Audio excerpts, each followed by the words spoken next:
Hey, what's up, everybody? It's Raul. And it's Mike. And we'd like to welcome you back to the AO podcast. Now, for those of you who are watching this on YouTube, and you've been here since the beginning, somehow we're bringing it back. Then you'll notice we're in a very familiar location. Raul's garage. Now, you know, with the environment on the background. Yeah. You know, so you're about to hear some dogs. Yeah. So for those of you who have been watching our recent episodes, you would know that we had moved to Mike's room to do the recording, but this was just kind of a spur of the moment thing. So we had to we took it back to the original location, and kind of just scrapped up a little set, which is why we look so fucking small. We got a big ass table and we look even shorter than we usually do. So, you know, it's really funny when setting this up. And we just said I had to heighten this a bit, but even right now I look like I'm clawing out a fucking hole of death or something, you know. So it's just but anyways, we'd still like you to subscribe. Yes. Make sure you follow us on Apple Podcasts and Spotify. And also, real quick, all the links for all of our socials are down in the description as always. Right here. Here's a picture right here. You see it? All right, good. And then, so funny enough, this is actually our second time attempting to record this particular episode. Yes. Because on the last episode, we did have some technical difficulties. It was going good though. Yeah, too. so we got about maybe halfway through. Of footage. Yeah, 30 minutes actually. But so luckily though, it wasn't enough to where we felt we couldn't just redo the episode, because luckily we didn't get that far into it. But now, I guess starting off with how we previously started the last episode that we were gonna do, you would know that for the album of the month for this month, we are going to be doing Logic. Oh, another thing real quick. By the time you guys see this episode, it will be March. Yeah. But so we're doing the movie and I mean, it still is. It's March now. Oh, yeah. Well, oh, yeah, I forgot. Third month in 2026. No, yeah, but so, by the time you guys are going to be watching this, it's already March. And so the movies and the albums that we're going to be reviewing are going to be for the last month. So they're going to be for February. Yeah, we've been a little busy. Sorry about that. So getting into the Logic album, I guess, real quick. Yeah. We don't need to spend long on that. So here's the thing. So for me, going into it, I had never listened to this album. The only thing that I know from this album is the Homicide single with Eminem, just because I remember everybody that does reactions was reacting to the music video when it first came out.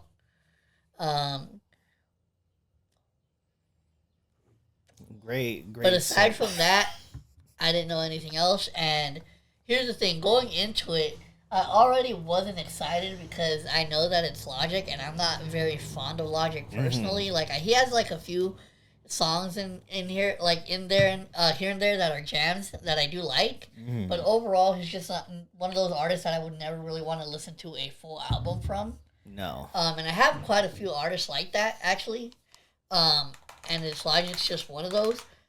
But so now getting into this album, Confessions of a Dangerous Mind. Yeah, the pick you wanted last. Also, because it was your birthday month. Yeah, birthday month. So and not to mention, you usually put yourself in positions that you listen or watch movies at the worst time possible. True. And you usually put yourself in the position where you have to do it very last minute.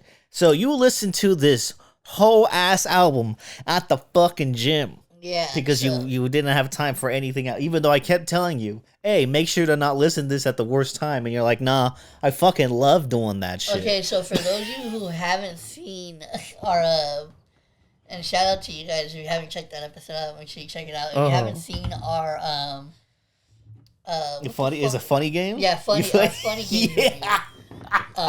You'll know that in that episode, I explained how when I watched it, I decided for whatever reason to start my morning with that movie, which completely ruined my fucking day. Probably weak, honestly. So this was kind of like a similar experience, I knew that I was going to be recording with Mike later on, and I was at the gym with the homie Nick in the morning, and I was like, you know what? Let me use this opportunity to check out that Logic album while I'm working out. And honestly, it was probably one of the biggest mistakes I've ever made because I like when I'm trying to work out, I don't need Logic to be like shouting inspirational shit in the ear. Everybody want to be different. Like I really don't need that, and then I really don't need like Crystalia catching me the fuck off guard at the end of a track with the blabbity blabbity blah. It sounded like the fucking Tasmanian devil. And you know shit. what? Let me start off with that because I actually think there's elements of Homicide that can make it a really amazing spiritual lyrical type song. Too bad. One of the main things is like it kind of was like a lot of, in all the things here. It's like too like self-aware and self-referential. Like Logic had, and specifically in this album, it's like almost like intentional how much he kind of like bursts like energy out of the fucking room, is like and take all the potential of these songs like out of the picture and just lands on them the worst way to spit possible, because if it actually like ended in the way like when he's like Eminem ends and then it comes back to the chorus and then the instrumental fades out, more simple for sure, like more like conventional, but I actually think it would have worked in this instance. But no, he's like, nah, let me be self-aware and shit and have Eminem be self-aware and shit, because when you have two people who, when they self-reference themselves a lot in very demeaning and stupid ways possible, it always takes all the potential out the room, and it just like it makes the song land way more off than it can be or should be. But but I actually really like Eminem on that song. I think I'm not usually a fan of, especially this is like post revival. Like he was like, I was not a fan at all. But like when he's like actually spitting fast, but the bars are like actually there when he's doing that Jay-Z Yankee hit him. I got hitters flow. Oh yeah, I got hitters like Yankees. Yeah, that shit. Yeah, and the way he transitioned into when he's like chugga chugga Slim Shady and then that jigga jigga like Jay-Z, and I'm just like, that was actually fucking cool. That's actually really dope. But too bad, the rest of this album after that song is fucking horrid bullshit is always too, bad. Like, adding to the thing that you mentioned earlier about being too self-aware. Mm-hmm. One of the, I forgot what track it was, because again, since I was listening to this at the gym, as I was working out, I had my phone in my pocket, so I couldn't always be checking to see like what song was currently on. Mm-hmm. So I don't really know like what song was which for this album, but there was one where that being too self-aware, like I really noticed it because it was a very contradictory thing where like Logic is talking about, like, I forgot what the line was specifically, but he said a bar where he was like I got weed and I got bitches or something like that, right? Yeah. And then he immediately followed it up with, but like we shouldn't be disrespectful, guys. Like let's not call women bitches. Like my whole thing is like if you were gonna say that, then why the fuck did you even say it in the first place? But it's so intentional, and so self-aware. He's like trolling you, guy. But it's like, at the end of the day, it doesn't sound good. It's fucking annoying, and it kind of just like makes the album fucking worse. You got songs like Clickbait, and then Mama Show Love, Out of Sight, Pardon, Commando with G-Eazy. By the way, the blandest shit you'll ever hear is a Logic and fucking G-Eazy song. Oh my goodness. I like Gucci Mane on Icy though. And you love Icy. To be fair, I do agree. I fucking love Gucci Mane. Gucci Mane is fucking yeah, but I fucking hate Logic on that song. I fucking absolutely. That should have just been a Gucci song. I know. And then Wiz Khalifa on Still Ballin'. Just good old Wiz Khalifa. That's it. Don't be afraid to be different. Also, one of the best lines of all time comes from Keanu Reeves when he's like, I ain't playing games unless we talking Fortnite.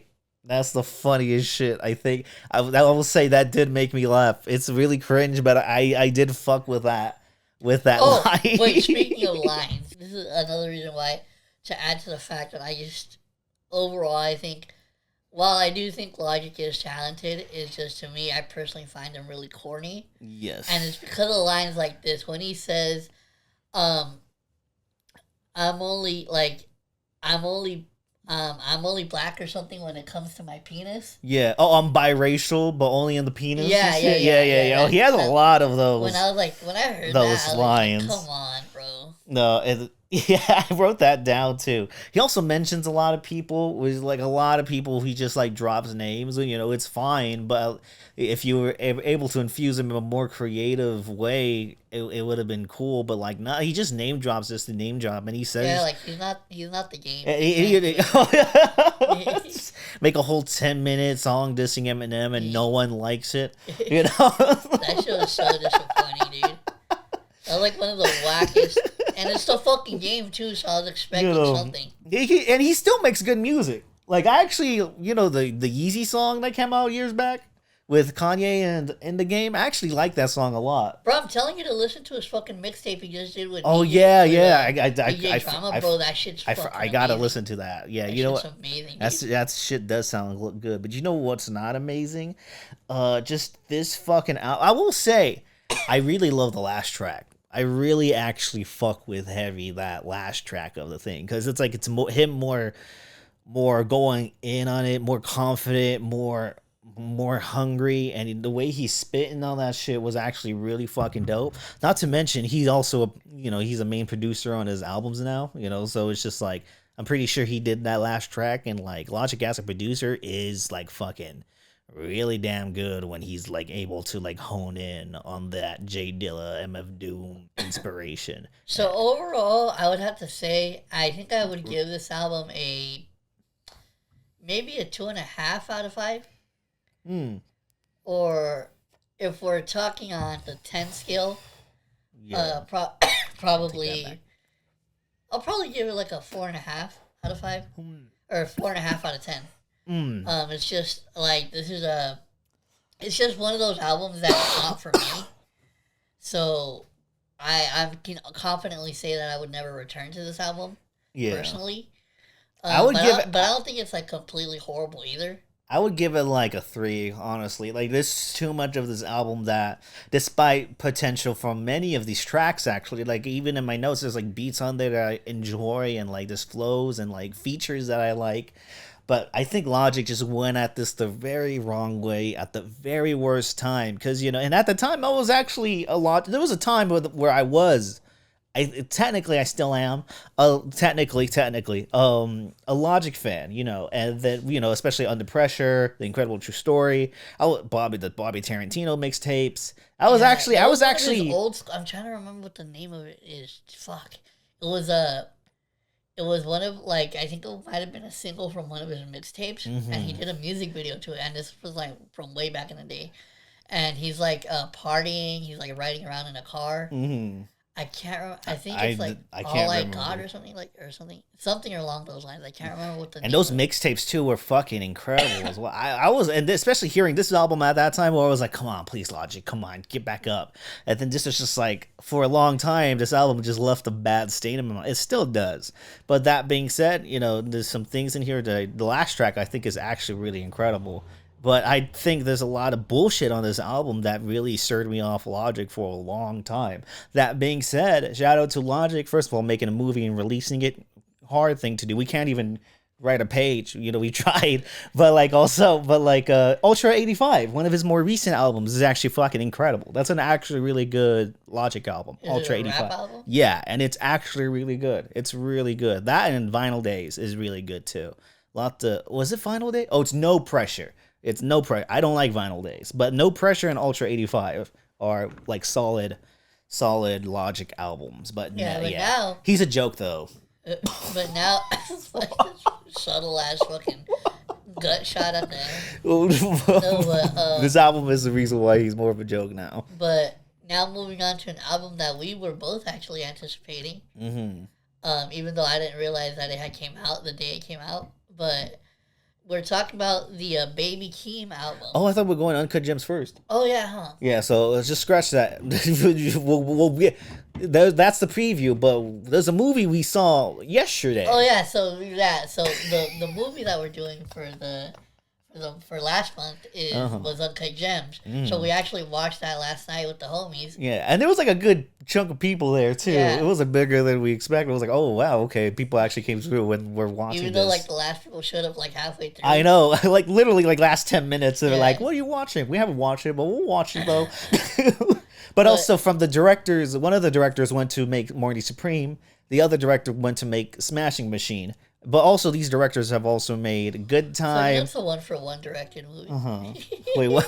Because What's It Called was good, but fucking Smashing Machine was boring. I thought it was okay. Like, I thought it was okay. It was a little boring. It was a little boring. It was a little boring. And I like sports movies like that, and that shit was boring. It shit is. I thought that was alright. Like, I don't think it's like good. I will say The Rock did act his ass off in it, but the movie was boring. No, I understand that. I understand how people could find that boring, but also, but these directors have also before Uncut Gems made Good Time, as Above So Below. That's a different ass movie. Like Heaven Knows What, Daddy Long, like a lot of movies that I really like, and this is a movie that really impacted me in the long run. That being said, there's some shit going on with those directors that is.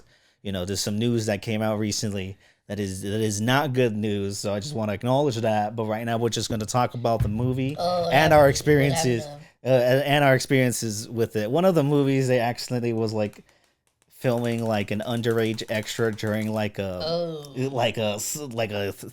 Look into it. I can't do that events justice. It is really bad, and I think they in the future they should like at least acknowledge that shit, it's because it is some over incompetence that I'm honestly surprised by these directors. But right now we're just going to go into Uncut Gems, the review, and right now I'm just going to go into context. This is one of the last movies I saw before the pandemic. Like, it came out right before the pandemic happened. Since I was really excited about this movie, I took the homies to see it. I should have took you to see it, honestly. But I don't think you were interested in that movie at that time. But, but I saw it, remember seeing it, blown my fucking mind. I've watched it many times since, and I wanted to share that with Raul. Now, Raul, give us your context pre-Uncut Gems of this episode. Legit, the only thing that I knew, even though it is a very popular movie, I know very little about it. So the only thing I really knew going into it is that it was some sort of heist movie. Interesting. So then you get fucking Adam Sandler. Phenomenal, by the way. Playing like this fucking sleazeball, sleazy ass fucking jewelry jewelry store owner. And so here's the thing that I will say. So, for context, I watched Marty McFly first. Marty McFly. Oh yeah, bro. Listen, this is my third fucking bowl, bro. Stop. Okay, then stop before and then Doc Brown came in.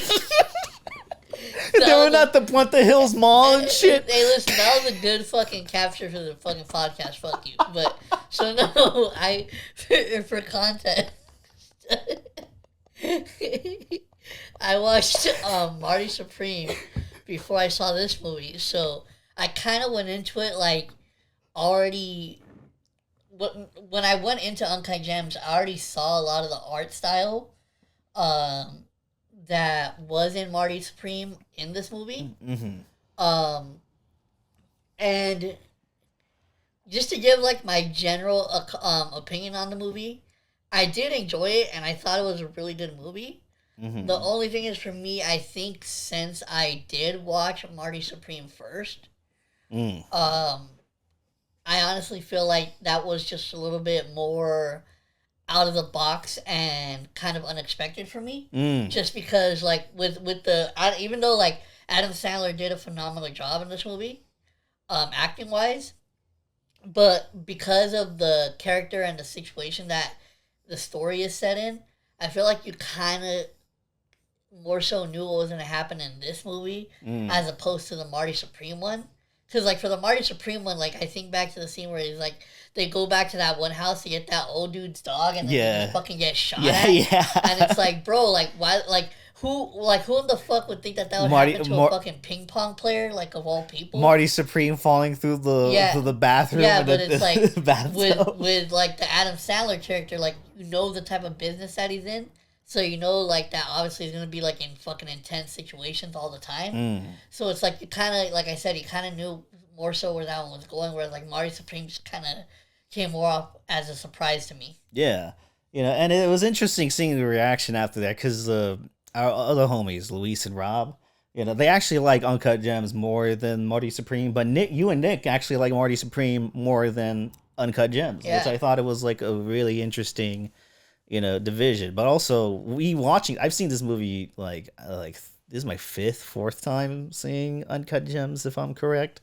and seeing like how they evolve, how Josh and Ron Bronstein, who also co-edited, co-wrote, and produced this, and Marty Supreme, he's an important factor in this too.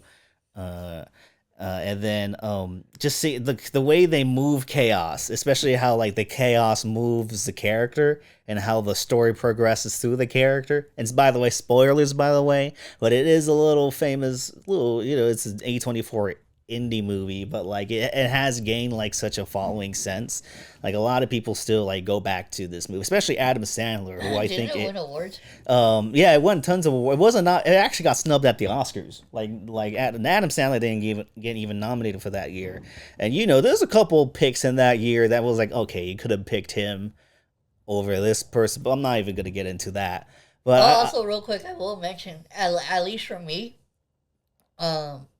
this was a very fucking different role that I've ever seen Adam Sandler in, because I've only seen him in comedies. Yeah, he's like the dipshit all the time. He's like, sounded like that. Pisses himself and plays that one fucking. Didn't he play like an adult with like mental disabilities? That's it feels like most of his roles, but I could be wrong. Yeah, I just remember that one scene where like the kid, I think they're on a field trip or something, and one of the fucking kids pees himself, and he doesn't want the kid to feel bad, so he fucking like makes pissing your pants cool.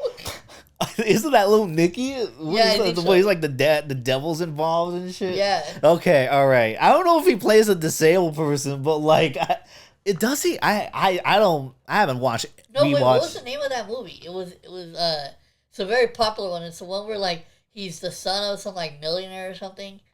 I have no idea. They want to leave him the company, but he has to fucking graduate school. Is it Waterboy, Big Daddy, Little Nicky, Wedding Singer? I like Wedding Singer. I think Wedding Singer is actually a really cool one. But like, let's get back to the top. But like, this is very different from those fucking movies. Yeah. This is a movie that's very different from that one. But nonetheless, I think Adam Sandler, when he gets into like roles like these, it's very compelling. He really knows how to really become the characters. Not to mention the other characters who I fucking love. The people that own money. Julia, played by Julia Fox, who from Kanye fame. You got Kevin Garnett, who's playing Kevin Garnett, which, how'd you feel about that? Very Kevin O'Leary playing Kevin O'Leary. Yeah. very, very, very, just like a tradition in the Safdie realm. And then The Weeknd came on too out of nowhere. How'd you feel? That part. Like they were like, "Oh, bro, what the fuck?" Oh yeah, and Nick watched it with us too. And Nick had his balls tightened throughout the entire. Like he was shrieking in this movie. It was like balls tightened. Just like what time gripping his nuts. Just like every time Adam Sandler made a bad decision, he's just like, He's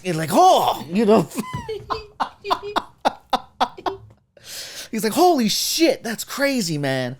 That's fucking crazy. And he was like jumping and shit near the end too. It was like a horror movie with Nick. It was like watching fucking like Hereditary or some shit with Nick. But like, I was like, oh yeah, we have had like. It's on the timer, food. It's a fucking. Well, okay, go talk. Oh my god, I was gonna do it. Okay, here, well, do it. I'm finishing the fucking convo. He's like, yeah. Then this Weeknd's like,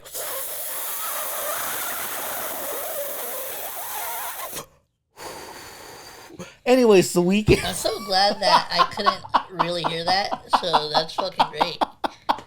Because if I could, I probably would have been really annoyed.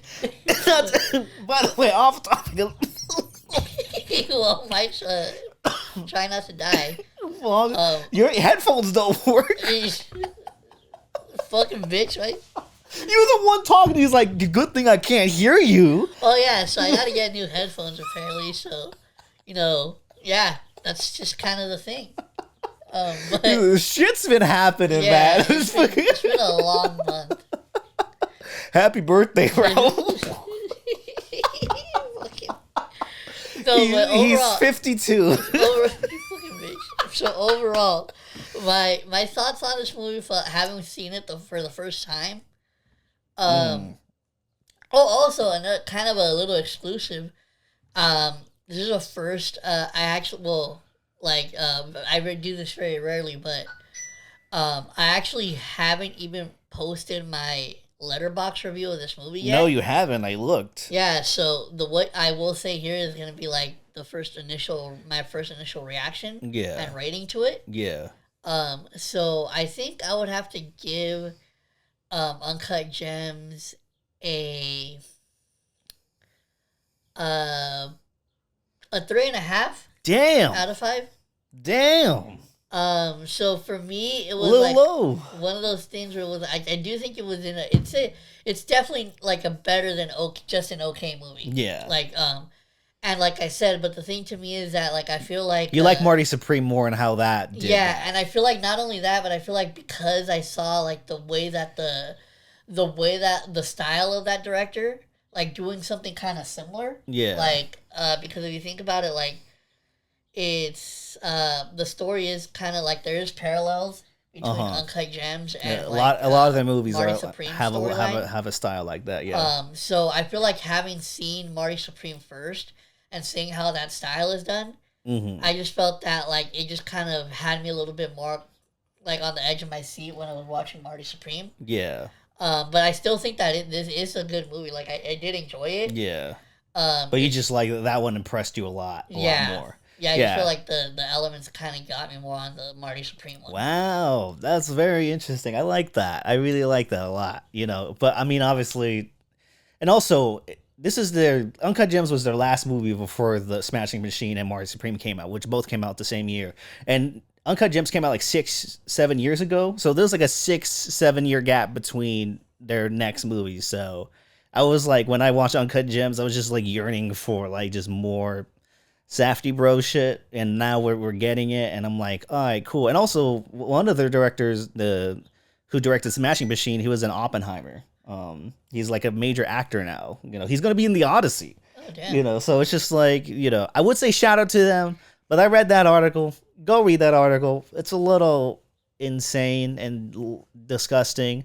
But this is on the wheel for a long time, and I'm just I'm just glad we watched the movie, and that was very fascinating review. I must say, I really liked your opinion on that, lad. Oh yeah, so I was gonna say, so what the fuck? Did you even say what your score was? Oh, yeah, 10 out of 10, 5 out of 5. This movie impacted the fuck out of me. This is a very important movie, in my early 20s, and also very, it's very nostalgic now because I was oh. There's no way a pandemic's gonna happen, and then it happened, and it might happen again because we're in war. Yeah. But we're not gonna talk about that right now. No, but so we can though. Very depressing. We can't. I don't want to take it there. I'm in a good mood. The last time you always take it there. Yeah, but now when I'm in a good mood, fuck you. I want to ruin your day, not the other way around.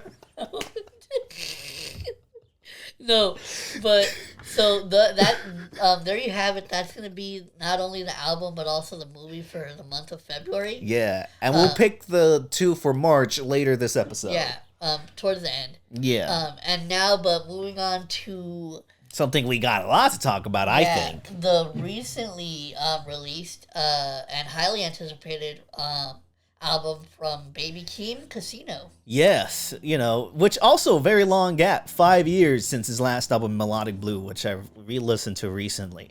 And having to re-listen to his other albums as well, which I think are also bangers as well. But this is very long awaited for sure. You know, especially coming out on PG Lang is out second album after everything that's been happening over the years.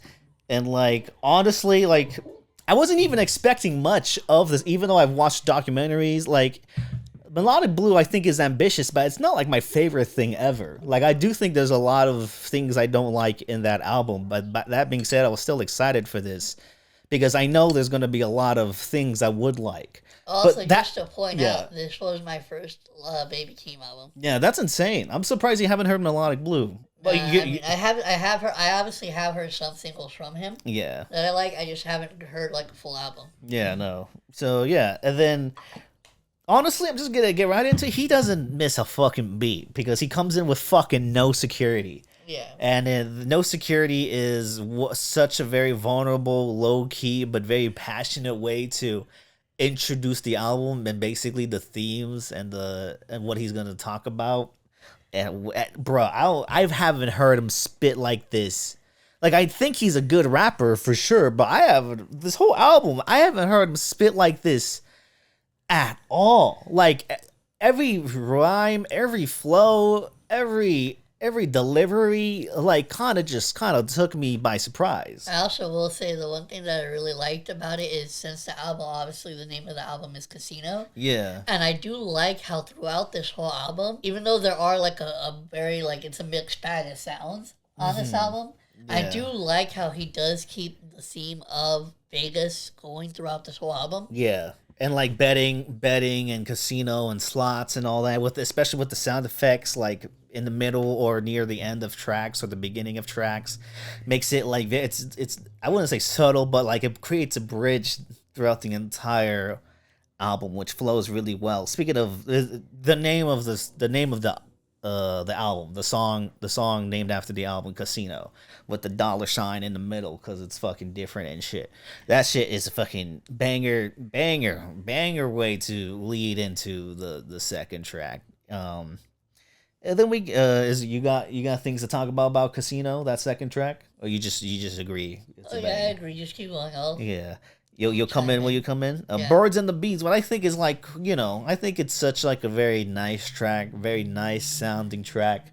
And it's grown catchy over the days for me. At first I was like, I think this is fun, but now it's just like it's very replayable. It's a very replayable poppy track. And then we get into Good Flirts, which you could talk about first. No, yeah. So Good Flirts is the first Kendrick feature. Oh, I will say I did really the Birds and the Bees was actually another one too that similar to me or similar to you. It kind of like took a minute for me to really get into it. Yeah. But then when I did, I was like, you know what, this is a pretty nice like little chill vibe. But getting into Good Flirts, which is the first Kendrick feature. Now, it was an interesting first listen when I heard it, because I was like, oh, okay, so we're starting off with a more of an R&B type of sound for the first Kendrick feature. And honestly, who was the other artist that was on there? That was I think it was a singer. Yeah, let me check. Let me get this right. Watch me mispronounce the fuck out of it. Which I'm probably gonna do. This hold up, it's loading. Momo Boyd. Yeah, so it was them. I believe they start off the track with the vocals. Yeah. And then it goes into Baby Keem. They switch off really smoothly. Yeah, that's what I will say. Like the voices, they meshed very well at the beginning of that track. From the transition. I didn't know Keem could sing like that. Yeah. I didn't know he could do that. Yeah, that was another thing too that kind of took me by surprise. Because obviously, since I mentioned earlier that this was the first album that I've listened to him. Yeah. Or of him. I was like, oh, I didn't realize that he was like one of those melodic type rappers as well. Yeah. But it sounded very nice. The voices meshed very well. And then, we get into the Kendrick feature. And yeah. Which is, by the way, I don't know if you saw like the 3 like videos that dropped about like the lead up to the album. They're basically documentaries about Baby Keem's past and how he got into music and how basically them exposing more of a vulnerable Baby Keem. It was like, oh wow, we're getting we're getting deep into this, and it has they interview Kendrick Lamar, like he's like, yeah, I'm his cousin, just like as casual as can be, which is really really interesting to see. But I recommend, even if you love the album, to watch those videos. I haven't gotten a chance to check them out yet. They're good videos and set up a lot of, and then they also preview some songs on there. So, and it was the next track people thought this was gonna be, because they only heard like the aggressive snippets. But nobody expected Kendrick to go on the smooth shit, on his silly Billy shit, and it he went silly Billy on this. I hate you, but I know exactly what you're fucking talking about. Loving on your booty. He's like, kiss on your booty, kiss hugging on your booty. Like, and then I hate how I'm at home with my favorite watching Sinners. I hate how on the second time that they do that. And like it's the last one, it's the singer being like booty. I like she got a platinum plaque in the coochie, and then it has to sing. I got the platinum plaque in the Gucci. Yeah, not the Gucci, but like it's a very fucking silly ass. It's the silly Billy fucking Hilly fucking. You shut the fuck up, silly Billy Hilly. But I like that track a lot too. At first I was like, what the fuck is he doing? But like the more I listen to it, I'm like, fuck. This reminds me when he did that SZA song. Yeah. It was like pussy. Oh, yeah. Pussy. Pussy going no. But and then the next song hits and it slaps you in the fucking dick with its own dick, and then that song is House Money. Didn't it feel that? Didn't it feel like it smacked your dick with the song's dick? It's like a slap.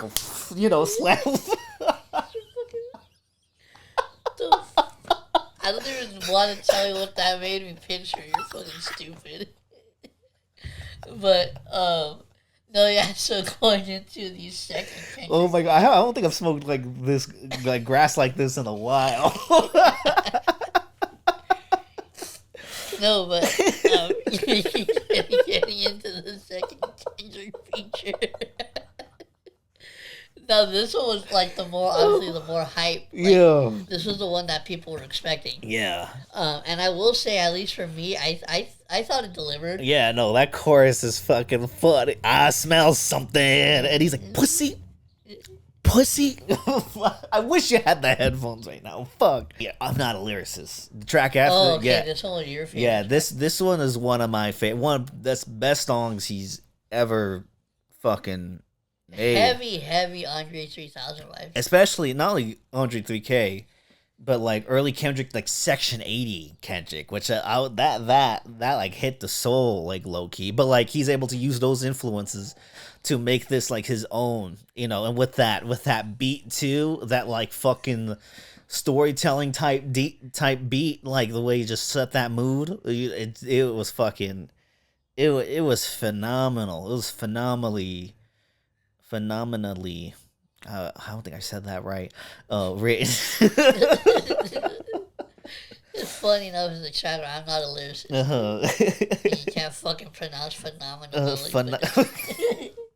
But the next one though. Oh yeah. What's the next one? Sex Appeal, Okay, featuring so fucking Too Short. Brother, what the goddamn? This was a straight up. This was holy a Bay track. shit! This was a Bay track all the way. This shit, I don't have speakers in my car, but this shit was fucking. I keep the only speaker I have is like a fucking little broken pill. That's all. That's the bumps the fucking like nickels in my car and shit. Fucking. But like with that's what nickels in my car. But that's what these drums on this shit do to that shit. Not to mention, hearing Too Short on a Baby Keem album. First of all, this man Too Short is still in the game like this 30, 40 years in. It's actually kind of phenomenal to see. 40 years in actually into the game of hip hop, and he's still here getting repped on like young people's songs. You know, that Yeah. shit. That shit is awesome. He's like the biatch. Oh my goodness, this is my this motherfucking was shit fucking, right here. This was a fun song. That It was a really fun song. I loved Sex Appeal. That's one of the more replayable albums on this shit for a good fucking reason. And then it comes to you, one of your, if not your favorite song, Highway 95 Part 2. Bro, let me tell you. Tell When this them. track came out, or when this album came out, and I heard this track, I had that shit on replay all fucking day. Like that, something about that track, it just really hits for me. It's, oh my god, I just fucking love it. Like, just from the content of the actual track about what he's saying, and just like the beat and everything, and the way that and the way he's flowing on it, I just really fucking love that song. No, and the way he's flowing it with his like rapping and singing at the same time, and also spinning that fucking real shit. The beat's incredible. I wish it was a little longer. I really wish it was a little longer, actually. Yeah, but like, but like that song is still like incredible. And then we get to one of my favorite, if not my favorite song on the thing, fucking Circus Freestyle. You know, that one with the different beat changes, his different flow. That's the one I've been talking about his flow and the versatility of Baby Keem, which really shot. I know he's versatile. I know he's fucking versatile. I didn't expect him to be like this. I didn't expect him to be this chameleon like of like the perfect way to, what does this song, what do these 8 bars need, and how can I switch it up but also feel fresh, but also feel cohesive to what he's saying. And then at the end, when he's like when he got the caveman flow at the end of the fucking song, he's like, shoulda, woulda, coulda, booga, boo hoo, like fucking. He was like, I looked at the slurs here. I'm like, I can't say that. I gotta move around though. That's why that sounded awkward. I forgot they had those. I don't sing those, so I don't. But no, so I was like, oh shit, I got it. so what's the next one? And then it's my favorite track on this fucking album, because it brings me.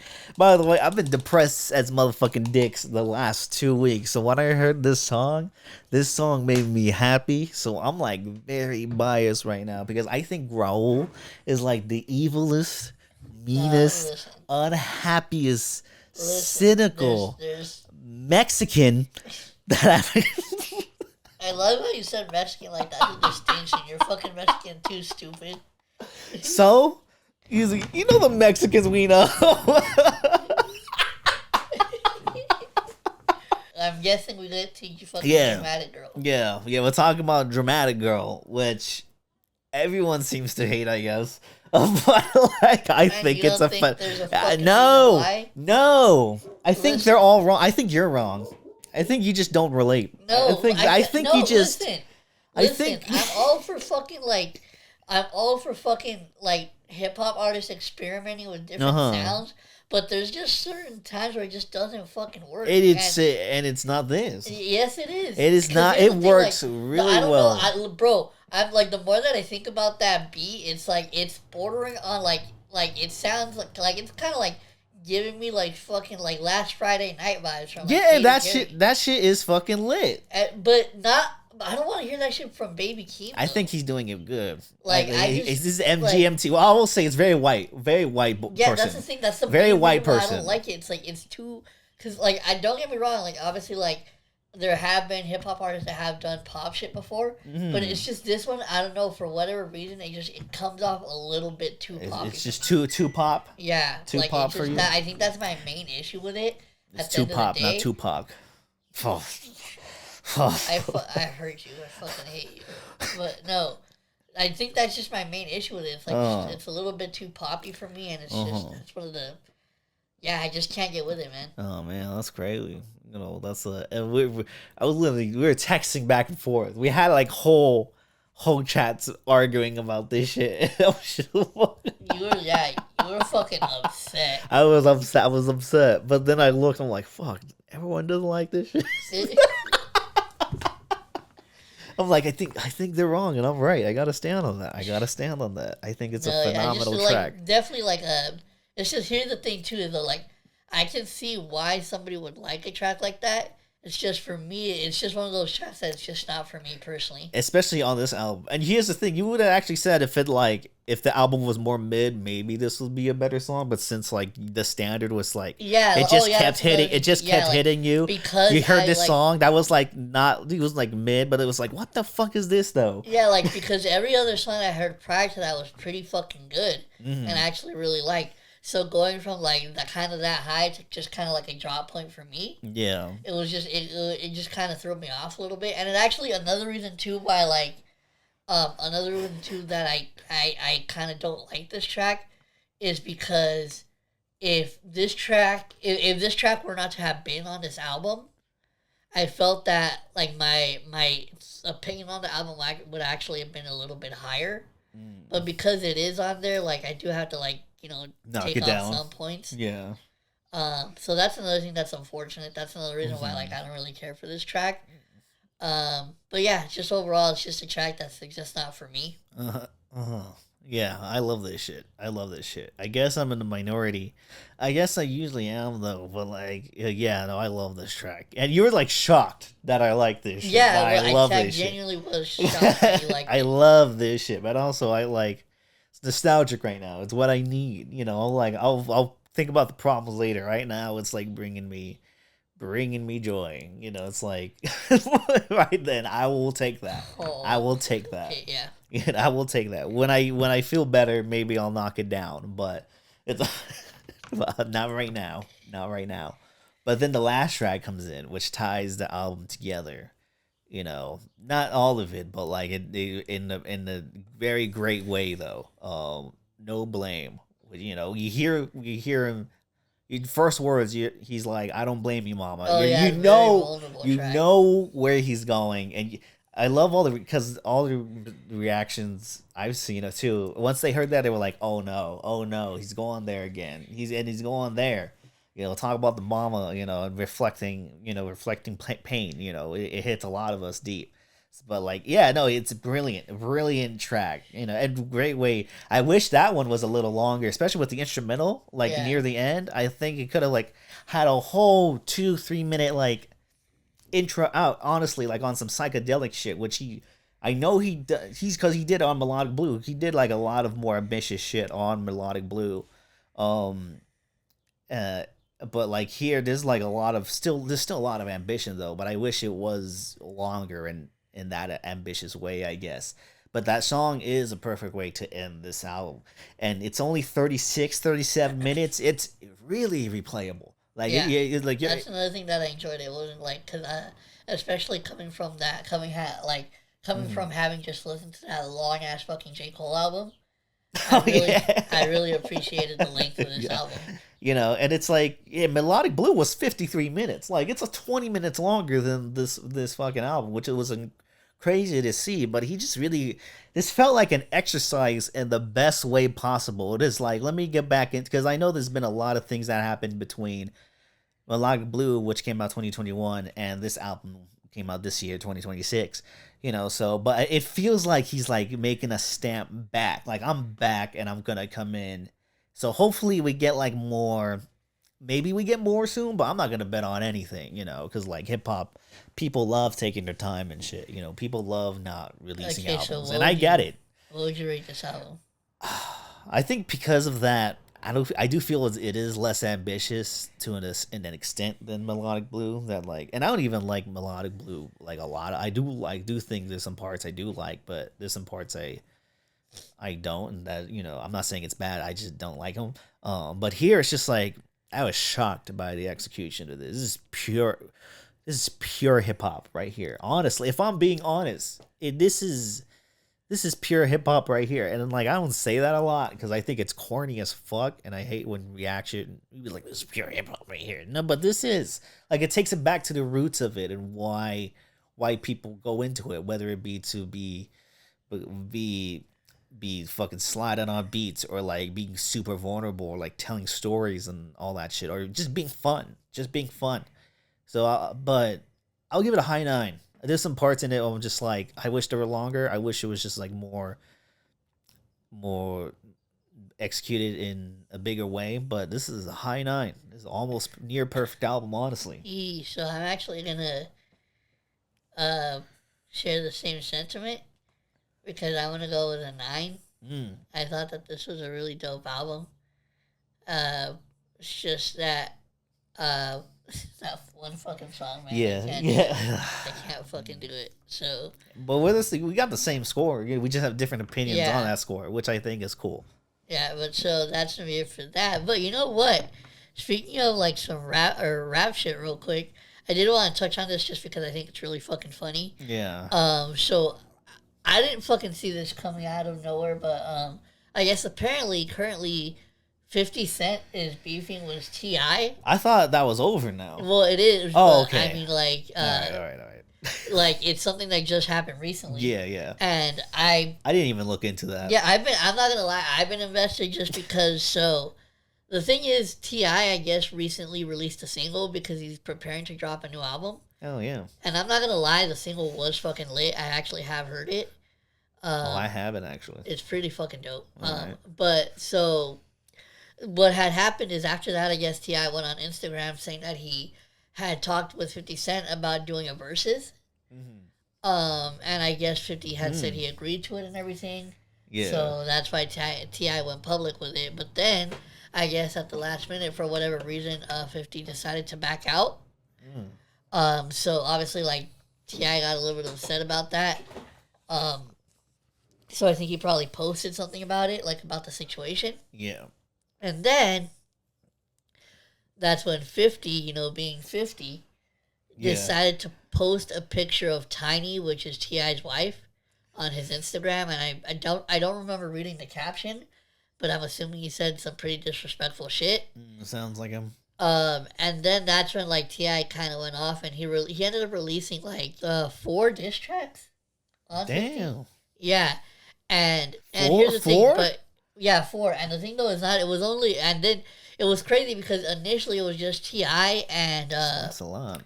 And 50, but then like 50 or no, then T.I.'s sons even started getting into the mix, because T.I.'s son King, I guess he fucking was, he went on his Instagram story and was talking crazy at 50 Cent, like,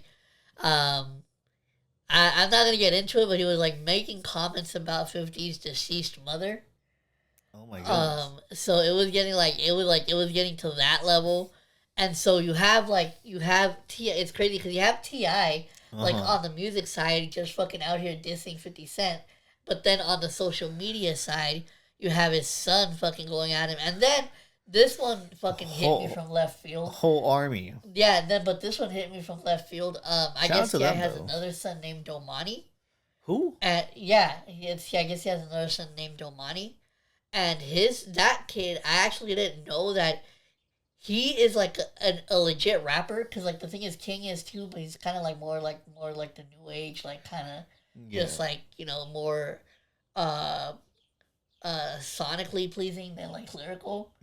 But Domani, I guess, is actually like a rapper, so he released his own diss track against 50, but that one was kind of like people were giving that one praise because it was kind of done in like a Beat the Grams style like delivery, as far as like it's actually pretty good too. It's called Miss Jackson, and like the whole concept of it is like him talking to 50's dead mom. But it's that's great. He went to life at. There's like Meet the Grams life at the party. And the thing too is he's using the thing that I thought was dope too is like that's demonic. Since the track is called. Oh fuck my dick! Oh.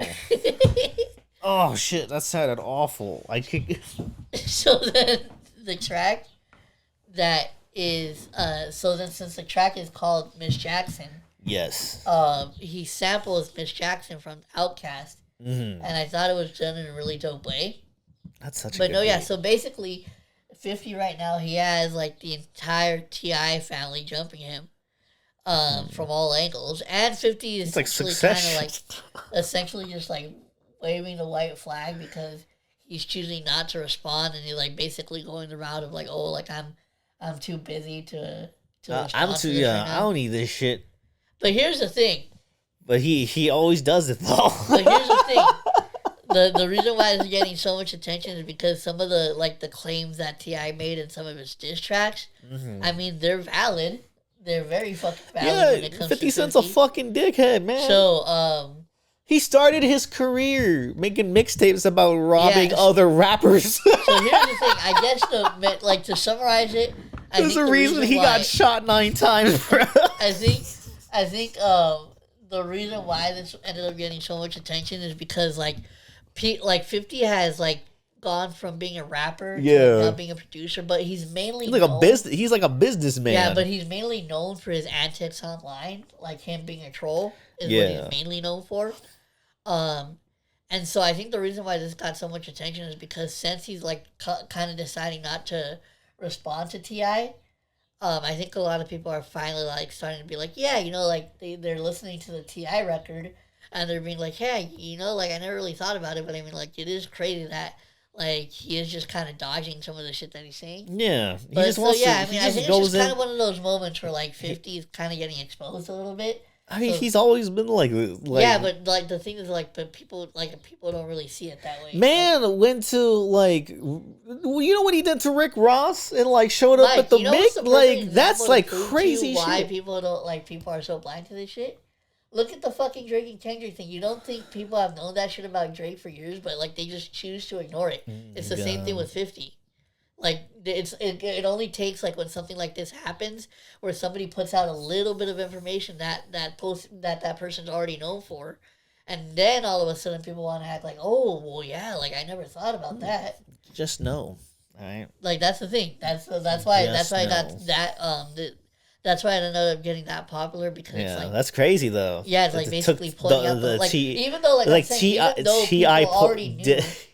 even though people already knew the flaws were there, it takes something like this for people to actually fucking see it for some reason. Look how bad Power is. It's just what? The fuck are you? It's Tubi Snowfall, and I fucking hate that the whole time I'm talking about this, you're just thinking about Power. You fucking. But so yeah, I mean, I guess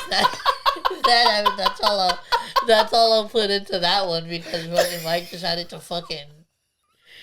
fucking bombard me. But that stumped you. Damn. So fucking we should do after. Speaking of Tubi, we should watch Cow and Chicken after this. Oh yeah, but no. So then fucking with the ball sack. But another thing that I was gonna mention. This is what I was kidding. My fucking J. Cole theory. Okay, well, not a theory. My stance. It's a J theory. This is the thing that I haven't told you either, so it's gonna get you off guard too. He hasn't told me shit. So what is this? So I was listening. Okay, and you know what brought this up is because the artist that I'm about to compare J. Cole to actually has a collab track with him that I really fuck with. And so that's why when I kind of started to think of the way I viewed both these artists, I'm like, you know what? I think I would put now. I will make some distinctions, so before people fucking jump on me, hear the people not first. Watching this, hear me out fully first. out first. Because I will make some distinctions, but I think as far as the category of these are the type of artists that I listen to for this specific reason, I feel like both J. Cole and Joyner Lucas would fall into the same. Oh, they are, yeah. Would fall into the same bucket of those artists that I have tracks that I really because he can be good too. Huh? Joyner Lucas can be good, yeah. And here's the thing, that's the thing. So let me explain my stance. He just chooses not to all the time. My stance is, I have certain artists that I listen to, and I have more than a few songs that I've heard from them and I like from them, but for whatever reason, these are artists that I just would never really want to check out a full album from. They're just kind of those I call them my singles artist. Those are artists that I really only want to hear a few songs from, and that's it. Yeah.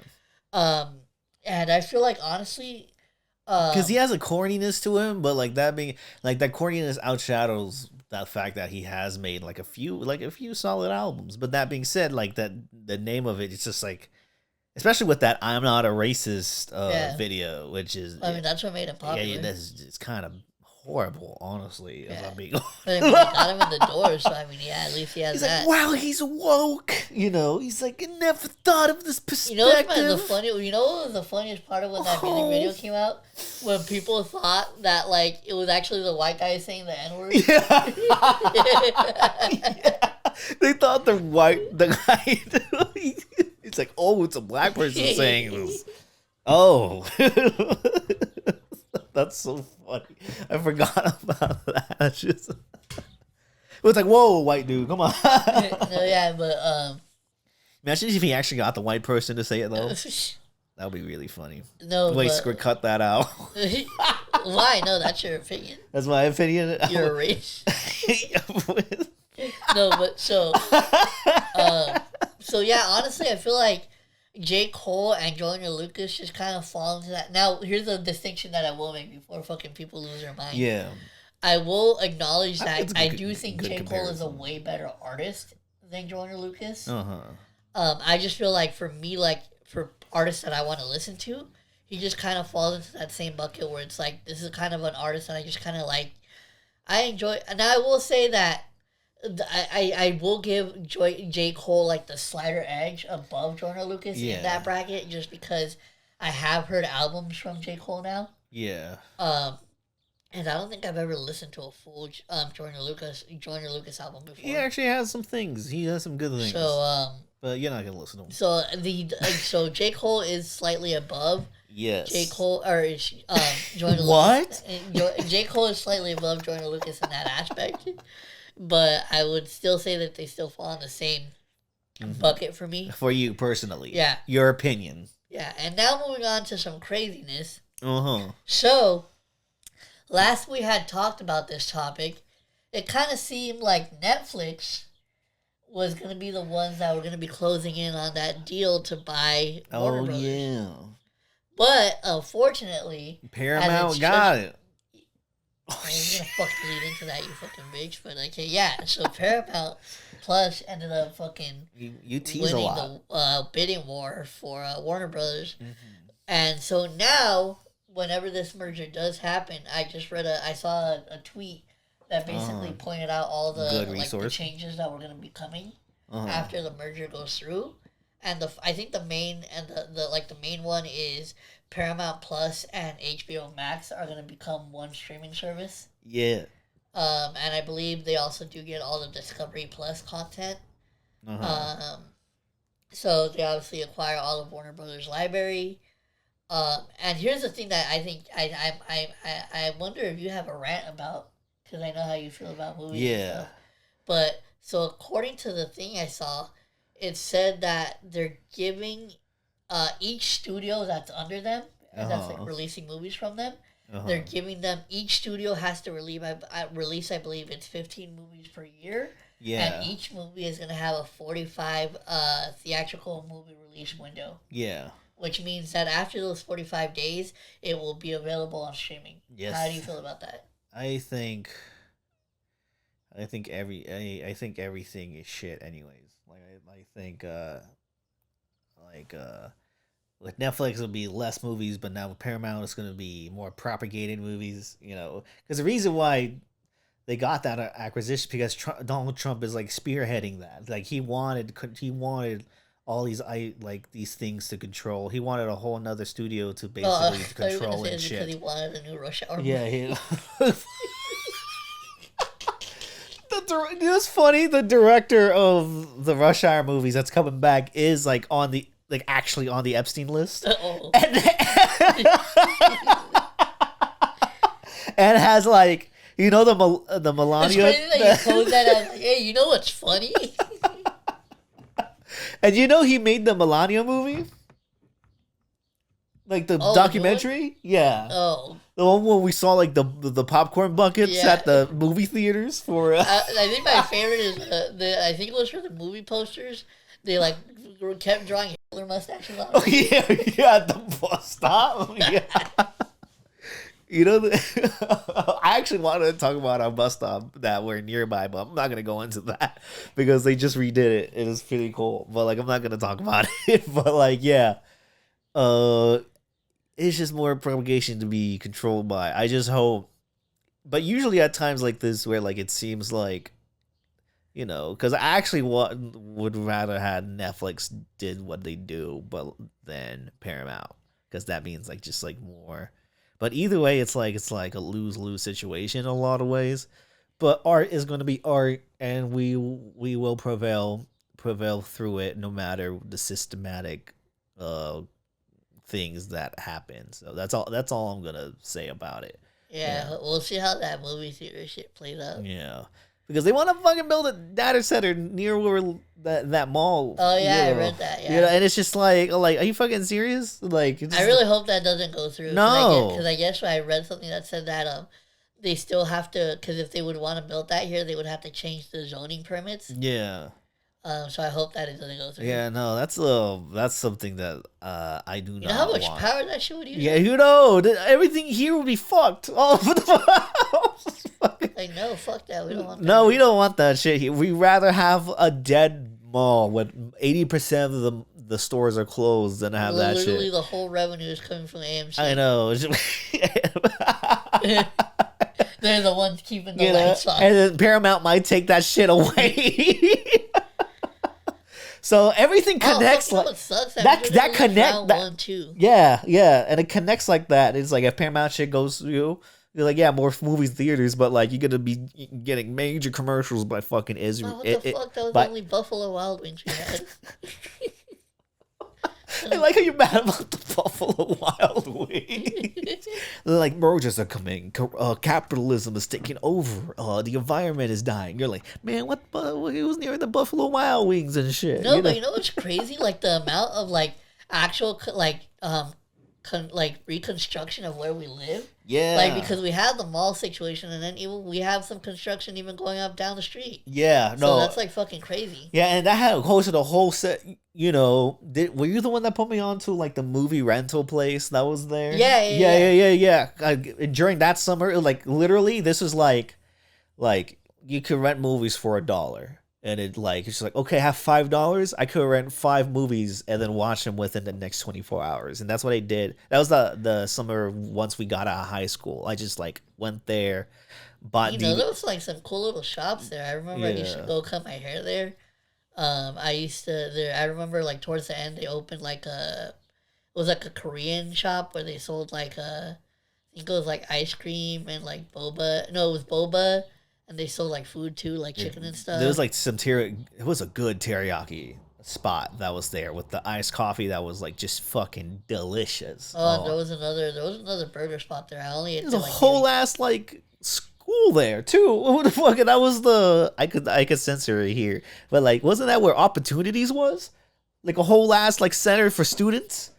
I think so. Yeah, like holy shit, like just a whole educational resource, just like down like that.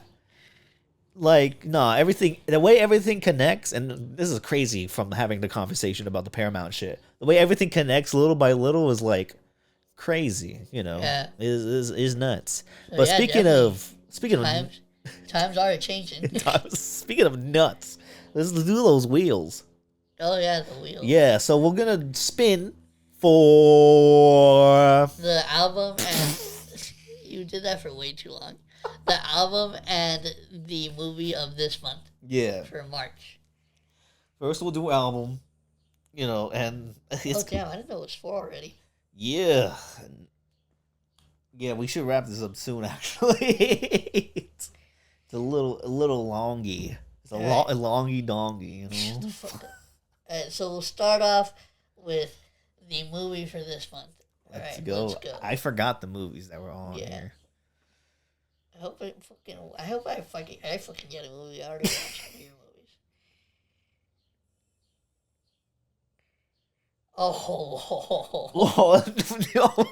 no! I hate that. Hey, be ready to be fucking depressed. Oh What? We're watching The Girl Next Door. No, what? Yeah. Oh, what? Yeah. Oh, I'm getting you back, motherfucker. I'm getting you back, motherfucker. You put that fucking movie on there? That's like what? Oh. Wow, that's a piece of shit move. That's an actual cunt hair move. You're a fucking smegma smelling cunt hair. That's what you are. That's what you fucking are. You know that? You fuckhead. Oh, I got something in the tuck that you Hey, don't. listen, you made me watch fucking Happiness. Oh, trust me, I can find 5 more happinesses right now, bitch.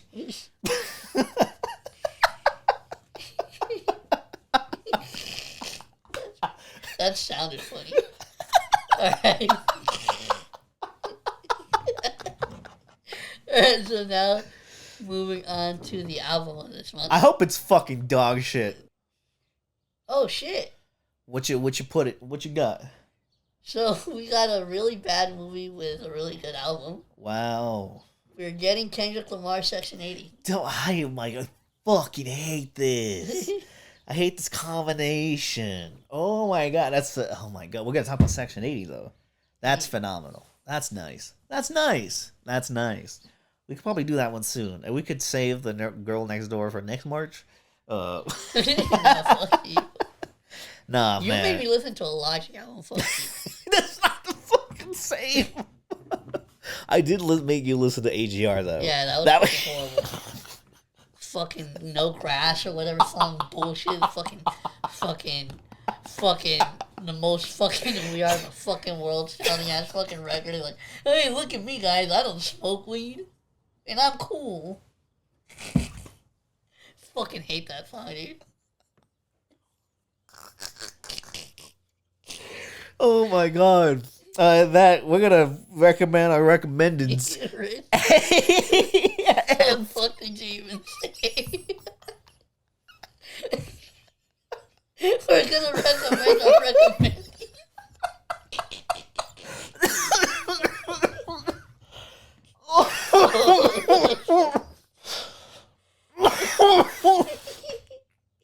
Oh. So you want me to go first? Yeah. Okay, so my recommendation is actually gonna be it's gonna be the collab track that I referenced earlier between J. Cole and Joyner Lucas, and the track is called Your Heart. I love how you recommend that shit. That's actually really funny. But you like that single though? Yeah, no, I've actually had that song on repeat. That's good. Ever since I re-listened to it recently. So yeah, I've had that song on repeat. So my recommendation is Your Heart by Joyner Lucas and J. Cole. Yeah, cool. I'm going to recommend a motherfucking alternative psychedelic rock album from 2009 by the acclaimed band The Flaming Lips called, I actually don't know how to pronounce this, what the fuck, fuck me, Embryonic. Hopefully that's the right name, because that'll be really funny recommending an album I didn't realize I didn't know how to pronounce that. That's really funny. But now that shit takes you to another fucking world. That's an album that throws you through fucking dimensions and shit. And yeah, highly recommend. Just get Blaze out of your mind. Might feel a little anxiety. Psychedelic albums have the moments of just pure tension in the music, but it takes you to places though. It's loud too. It's a loud fucking album. So yeah, would recommend that. Embryonic by motherfucking Flaming Lips. So alright, so that's gonna do it for this episode. Get weird, get we hope queer. You guys enjoyed. And as always, make sure you subscribe, follow us, and all the links for all of our socials are down in the description. Down below. And we will see you all in the next one. Peace.